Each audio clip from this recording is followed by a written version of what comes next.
Sylvia Taylor is an award-winning freelance writer, editor, and educator with a passionate commitment to communication, from conference keynotes to writing classes, from manuscripts to business websites. Sylvia Taylor has written over 400 articles in print. She has over 400 articles in print.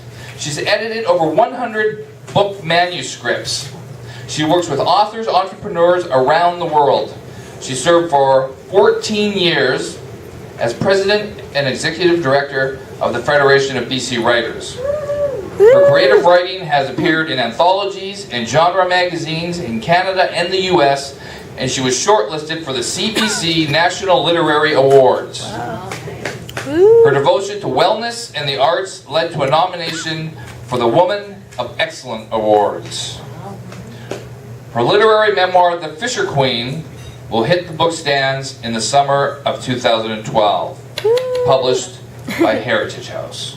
Will you please welcome to the stage the sultry Santana herself, Sylvia Taylor. Big round of applause, everybody, as Sylvia comes to the stage.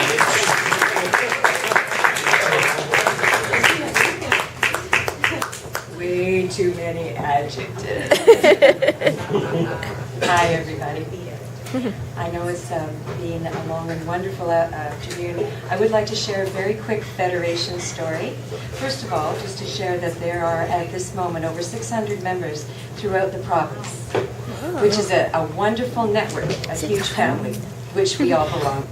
It's my honor to share with you a piece from my upcoming literary memoir, The Fisher Queen, which shares part of Canada's history and certainly of our province that created the world again that existed in the mid-1980s when our beautiful coast actually was still the wild, wild West.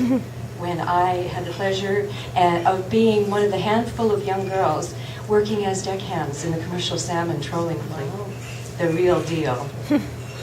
And so this is a piece in honor not only of that experience and the people who risk their lives to bring beautiful food to our tables, but also in honor of Love Day in 3 days. It's a different kind of love story. There's nothing I wouldn't do. I would turn myself inside out to prove I could do it. Anything. I was a fierce lioness, padding around my 39-foot territory. Bring it on, I snarled. Think I'm too girly? Bring it on. Think I'm too little? Bring it on. Think I'm too citified? Bring it on.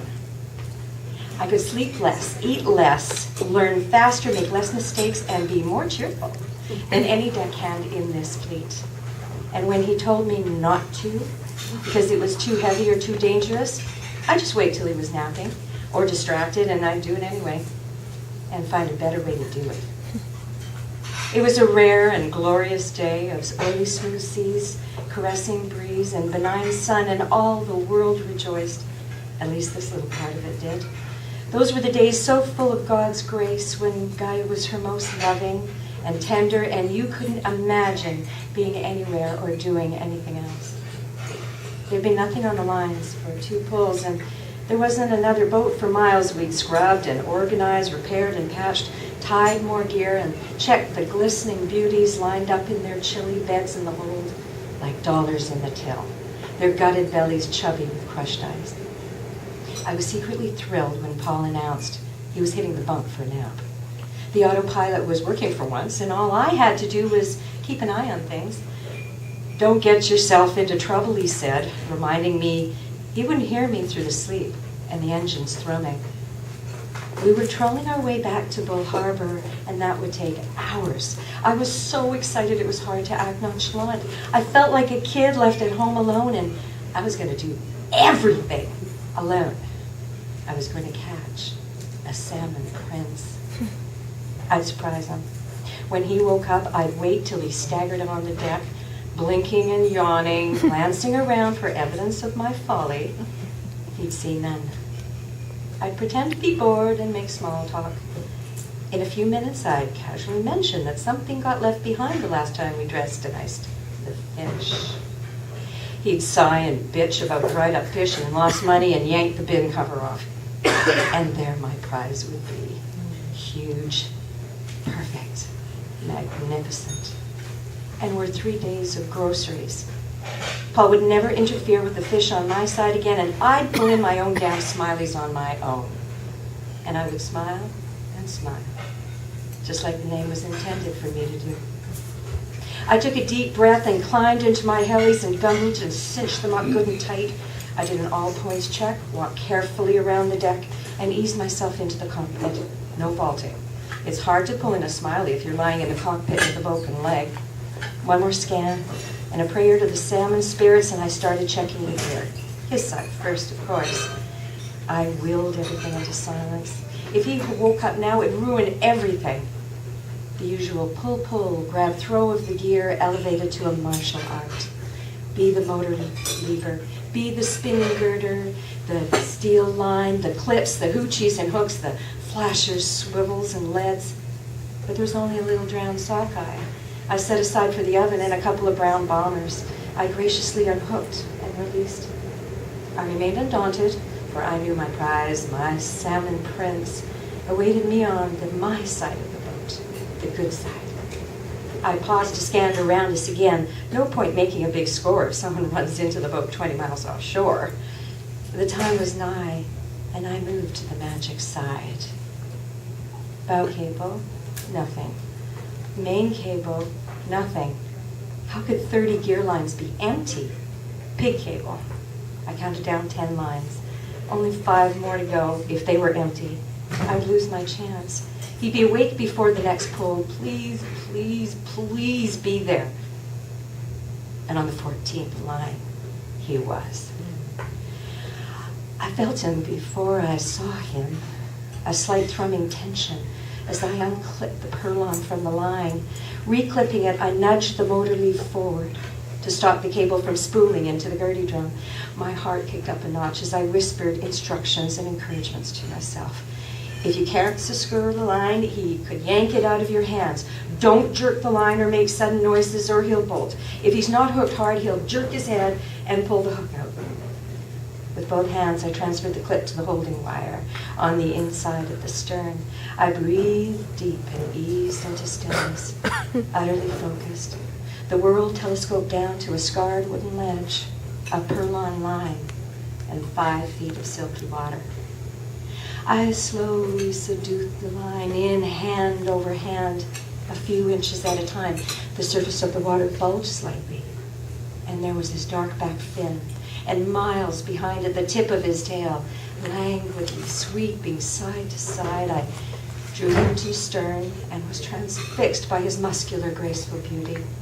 He showed me first one side, and then the other.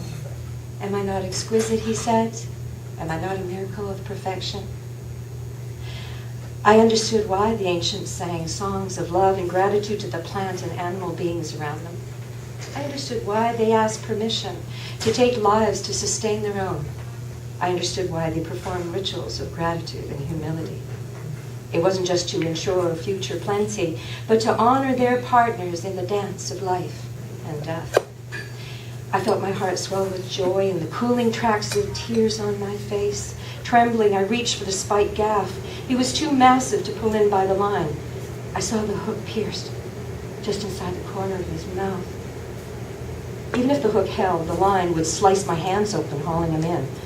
My only chance was to hit him precisely behind his head with the club side of the gaff to stun him so I could haul him over the stern by the hook side. I brought the gaff down and missed. He swam gently. I hit again and missed. By then I was weeping. He continued swimming gently. Oh, please help me. I don't know how to get you in, I whispered. My civilized mind recognized the madness in this, but it came from a great distance. I couldn't bear to club him again, to submit him to my clumsy attempts. This time, I reached down as far as the waist-high stern would allow. Balanced on the transom, I tipped forward and slipped the gaff underneath his gill. But madness was this. One lurch, and I would launch headfirst into the chuck to be his briny bride forever. But he held steady, and lean gently to his other side. I wondered if I was just dreaming all this. I'm going to pull you into the boat now, I crooned. Easing back to the floor, I started hauling him out of the water. He was impossibly heavy, and I was too short to get the leverage I needed. I grunted and strained and begged him not to thrash, begged every deity I knew, and some I didn't, to help me. I was shaking with strain and wondered how long he would tolerate dangling in another element. Paul had lost a monster spring yesterday. Just as he was pulling it over the ledge by the gaff, it freed itself with a mighty twist and flung itself back into the water. In my other life, I would have cheered it on, but we were so damn broke. I cursed its freedom. It felt like someone opening my wallet and tearing out the money in front of my face, or taking the food from my fridge, or stealing my shoes.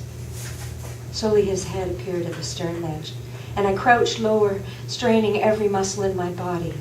The ocean and I had given birth to this beautiful, slimy creature, and with one more grunting cry, he slithered over the stern into the cockpit, where he lay slowly flapping and gasping. I could bear to see him drowning, and struggled to lift him cradled in my arms into the bin. I stroked his luminous flank once, thanked him for the gift of himself, and hit him hard, precisely behind his head. When Paul stumbled out onto the deck, blinking and yawning, glancing around for signs of my folly, he found me sitting quietly on the hatch cover, gazing at the hazy line of land. I was too tired to lift my prize into the dressing tray. He did. He didn't insist on dressing him. I did. He took a photo of me in my Helly Hansons and gumboots. I'm bracing the prince against me, hands in gills, knees bent from the weight. His nose is at my heart, his tail at my knees. He's as wide as my body is thick. Bob, the camp manager, weighed him in at 52 pounds. And called down his wife Margie and Ann, the first aider accountant, and his son-in-law Mike, and the two summer boys shoveling ice and packing fish on the wharf. All the folks who were becoming a little like family. He was the best they'd seen this year.